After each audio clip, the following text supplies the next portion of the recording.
بسم اللہ الرحمن الرحیم۔ بنی اسرائیل کی وہ قوم جو بندر بن گئی۔ یہ واقعہ حضرت داؤد علیہ السلام کے عہد میں پیش آیا، جب ایک قبیلے نے قوم بنی اسرائیل سے علیحدہ ہو کر دریا کے کنارے اپنے رہنے کے لیے مکان بنا لیے اور وہیں آباد ہو گئے۔ ان لوگوں نے اکثر کام احکام تورات کے خلاف شروع کر دیے تھے۔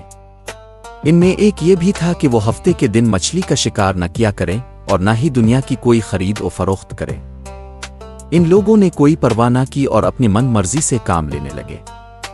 جب اس قوم نے اللہ تعالیٰ کی نافرمانی شروع کی تو پھر ان کی آزمائش کے واسطے اللہ تعالیٰ نے دریا کی مچھلیوں کو حکم دیا کہ ہفتے کے دن دریا سے نکل کر ساحل پر آ کر اپنے کھیل کود میں مشغول رہیں اور باقی دنوں میں دریا میں جا رہے ہیں۔ بس اللہ تعالیٰ کے حکم سے مچھلیاں ہفتے کے دن دریا سے نکل کر کنارے پر آ کر پھرتی رہتی اور ہفتے کے علاوہ دوسرے دنوں میں دریا کے اندر چلی جاتی۔ آخر یہودیوں نے ان کو دیکھ کر لالچ سے ایک چال چلی کہ انہوں نے دریا کے کنارے پر نہر کھود کر وہاں اپنے جال ڈال دیے، کیونکہ ہفتے کے دن مچھلی دریا سے آ کر کھیل کود کے بعد دوبارہ دریا میں واپس چلی جاتی تھی۔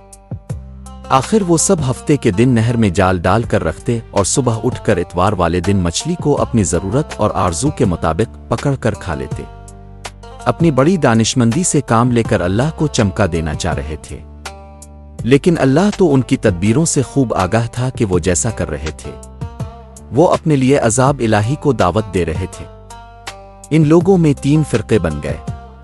ایک تو ان میں وہ لوگ تھے جو شکار کرتے تھے، دوسرے لوگ وہ تھے جو باز آ گئے تھے اور دوسروں کو نافرمانی سے برابر منع کرتے رہے تھے، اور تیسرے وہ تھے جو منع کرنے سے تھک گئے تھے اور منع کرنا چھوڑ دیا تھا۔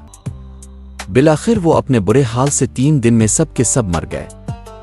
تو مسلمانوں، نافرمانی کے سبب اللہ تعالیٰ کے حکم سے بنی اسرائیل کے چہروں کو مسخ کیا گیا، یعنی ان کی شکلیں بندروں جیسی ہو گئی، اور ہم لوگ چونکہ خاتم النبیین کی امت میں سے ہیں تو اللہ کے عذاب کا دن آ پہنچا۔ ایک دن صبح کو اٹھے تو دوسروں کی آواز نہ سنی، تو دیوار پر چڑھ کر دیکھا کہ ہر گھر میں بندر ہی بندر نظر آ رہے ہیں، اور ان کی کیفیت یہ تھی کہ وہ آدمی کو پہچان کر اپنے قرابت والوں کے پاؤں پر اپنا سر رکھتے اور پاؤں چاٹنے لگتے۔ سین لیے زمانے میں گناہوں کے باوجود حضور صلی اللہ علیہ وآلہ وسلم کی وجہ سے ہمارے چہرے مسخ نہیں کیے جا رہے، لیکن یاد رہے کہ قیامت کے دن اس نافرمانی کی سزا ذلت مسخ سے کم نہ ہوگی۔